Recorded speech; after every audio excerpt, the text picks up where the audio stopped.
just had that heartbreaking thing of doing a 15-minute monologue, only to realise that the microphone didn't have any batteries in it. I'm using the camera mic. Apologies for that. Sorry, last week was a bit kind of lean where videos are concerned. Had to do 9 videos for Spitfire, and I'm currently working on a telly-series as well, which has raised a lot of, I think, kind of interesting ideas for future vlogs. So keep an eye out for those. Just a quick reminder, 22nd of December, details on screen and down below. It's our winter solstice walk up to the top of Crow Hill, which, if this morning, if there is anything to go by, should be hopefully spectacular. A great opportunity also to meet other music makers in the region. A lot of people come up from places like Newcastle, that kind of stuff. So bring your business cards. Did a film with my brother and his business partner Alexis Smith, which is linked above. And we also did this interview, which is linked below, because that's on the main Spitfire site. And what was great about both of these interviews is not only were Joe and Alexis so kind of generous and insightful into the business of writing computer games, it also garnered some amazing questions out of you guys, all of which we didn't manage to cover. And one, in fact, is more of a general question that I think really applies to this channel, and I thank you for it. And that is, I seem to centre in on the fact that I didn't go to music college, I don't read music, and all you need is to be good at tech to get into the profession of media composition. And can you indeed get into media composition if you're not so good with tech? The reason I rely on tech and admire it so much is basically I didn't put the work in, or my school didn't put the work in. It was a kind of a group effort of poor education. And what technology has always enabled us to do is to fast track processes that would take years and years and years to learn. So someone like, for example, Ben Valfish has gone into our industry from the conservatoire angle. He's put in the hours. He's an amazing, spectacular pianist. He's a very experienced conductor and a remarkable orchestrator. These things take decades to learn. Technology enables many of us to realise these dreams. That's why I like it so much. That's what I find magical about it. Can you get into media composition without being tech savvy? Of course. Let's just analyse what media composition is. It's actually an umbrella term for, I used to say it's 2 jobs.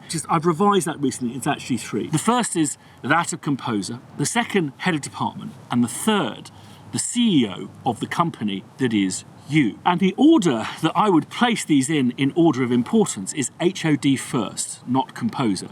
You are contractually obliged to deliver a score by one means or another. The people who are paying you are the people who you sign the contract with, the producers. The director, the person that you work with most of the time, will be more interested in you as a composer. And the term composer is a very, sometimes so helpful just to get a dictionary out or look at the dictionary thing on the interweb. The word composition, its definition, the nature of something's ingredients or constituents, the way in which the whole or mixture is made up. Ergo, to be a composer is to govern the ingredients and the way that these things are mixed up. That is the very root of what we do. You see, something I dislike almost as much as conservatoire and jazz snobbery is this attitude that some media composers have against others about the perceived amount of work that a composer puts into the actual process of composition. And often this snobbery comes from people who are a bit techie. So it's, yeah, well, he didn't orchestrate it, or she got a whole team of people to, you know, do the cues, or, you know, well, obviously all of that programming was done by, you know, that DJ bloke, and, well, he got so-and-so to do the synth sound design. This is, in my humble opinion, utter bollocks. For me, the definition of a composer's role, first and foremost, is to create a spark. And that's it. The programming, the implementation of the score to picture, the orchestration, copying, conducting, mixing, all of these things can be undertaken by other people. It seems like there's this line below which we're not allowed to drop. You have to do at least 8 jobs as well as the job of creating that spark. I go back to an experience I had in New York probably about 10 years ago. It was in the town hall in New York, and it was an amazing lineup. It was Steve Reich, Philip Glass on the same stage together together for the first time in donkey's years. And the most memorable part that night wasn't Steve Reich and Philip Glass appearing on stage together. It wasn't the head of Steve Reich's beta coming off whilst he was playing drumming. It was in fact this female composer, and apologies, I've tried to Google this and I can't find her anywhere. So if any of you have an idea who this is, I'd be really kind of massively thankful. She stood on stage and she said, I mean, it wasn't my idea of hell because it's audience participation with knobs on. She says, what I want you to do is I want you all individually to find a note. And once you're happy with that note, I want you to listen out for another note that someone is singing close to you. And I want you to slowly move to that note. And she says, I will count you in. And she goes, I've been doing this all over the world and I won't need to count you out. It'll come to its own natural end. And she stood up and she went 1, 2, 3, 4. And then she put her hands down here and she closed her eyes. And she stood on stage for, I reckon, probably about 7 minutes. And sure enough, this amazing kind of cacophony of, it was quite horrific at points, and then harmonies would form. It was like starlings oscillating from sheer chaos to very recognisable shapes before scattering again. And then slowly, the whole congregation kind of settled as if to roost. It was one of the most extraordinary experiences. And that was definitely her composition. But all she did was provide a spark. And I think that's all you have to be in order to be a composer. Breaking into media composition without being techie, how would that work? Well, let's go to the CEO portion of what we do. You are the chief executive officer of the company that is you. You are responsible for keeping your lights on, earning money, running a sustainable business. And it was interesting, I recently did a lecture at Royal Conservatoire of Scotland over in Glasgow. And it was very interesting because it was to a group of people who really weren't on the media compositions course, they're more on the compositional course. So these kind of questions came up. And I think that they found this case study kind of quite interesting. So actually, why don't we just go and have a quick look at it back at home? Now, this is not based on any specific kind of case. It's a case study of a kind of an amalgam of the kind of low budget TV work that I do and have done in the past. For factual, this is kind of the midpoint of low budget, BBC 2, ITV, that kind of stuff. So package fee is going to be £7,000. That's roughly $10,000. Package fee is your composer's fee and any costs that you incur. You are basically liable for those. And you may, when you're negotiating a deal, that it may be specified that you have to use a quartet or you have to use an orchestra or something like that, hopefully not for £7,000. What's that for? Is that for an episode? No, that's for the entire series. And in Britain, a series tends to, on average, be 6 episodes, much, much less than in America. So that's the package fee in. So our balance is £7,000. And then arm's length costs. These means things that are, not these lights, not buying new equipment or hard drives or anything like that. It basically means me physically having to give money out for creation of these masters. And these arm's length costs, just a round figure, probably spend about £5,000 on a couple of hours studio time for maybe 2 or 3 of the episodes, maybe just do a sampling session for the entire series, usually around £5,000 all in, maybe a touch of orchestration, help with copying, that kind of stuff. Difficult to keep it down to those levels, but it is possible. Then my agent's commission, so basically we're making £2,000 gross profit off the project, from which my agent takes a commission of 15%. So not a great earner for them by any means of the imagination. Then overheads, I calculate that maybe for 6 weeks' work, probably £1,000 in overheads, so depreciation of the equipment, keeping the lights on, any new drives, incidentals, travel, all of that kind of stuff. So just keeping it simple, £1,000. So we're looking at £700, of which currently the taxman will take 40% of that. So we're looking at earning £420 from undertaking that job. Those will be my earnings this year.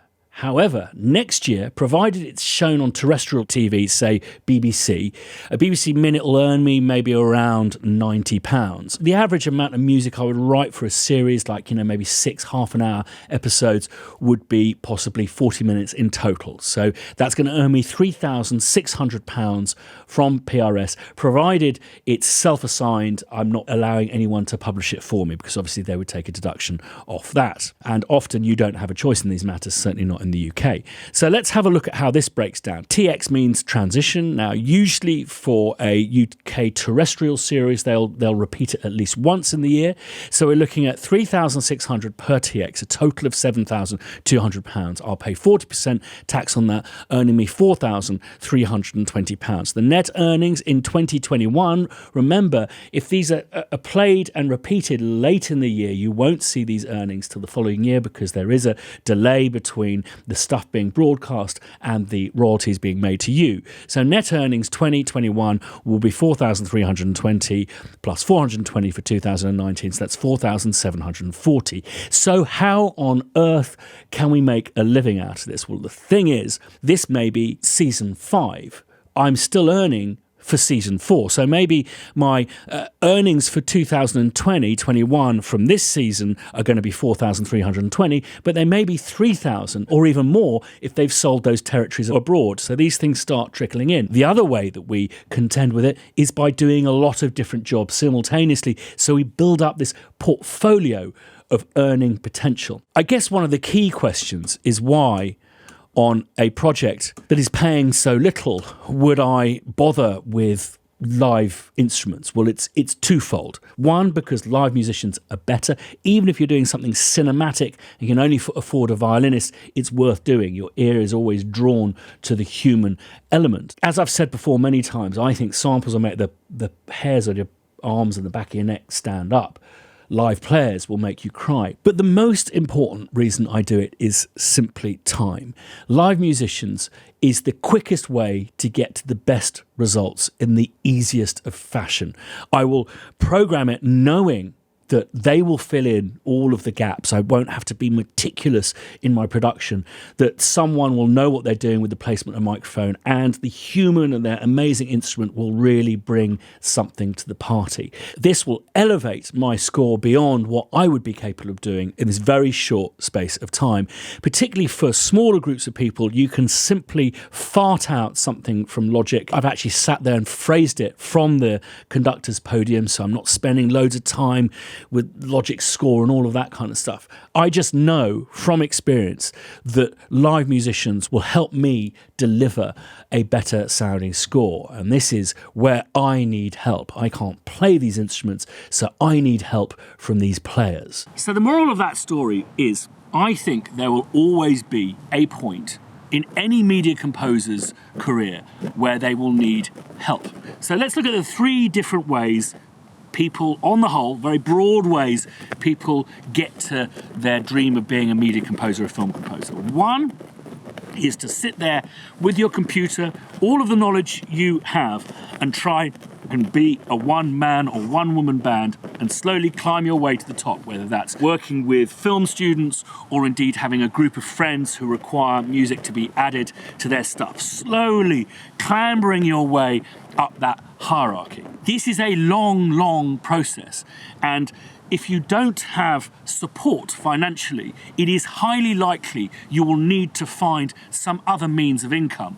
And I would always recommend keeping that means of income within the music business. When I was working in sock shop, my career moved at a snail's pace. It wasn't until I started helping other composers did it in turn help my kind of obsession with being this one-man band, climbing up the hill all by myself like Sisyphus pushing the rock. The second way is to assist composers in some way or another. As my case study showed, there will always be a point at which someone will need help in some respect.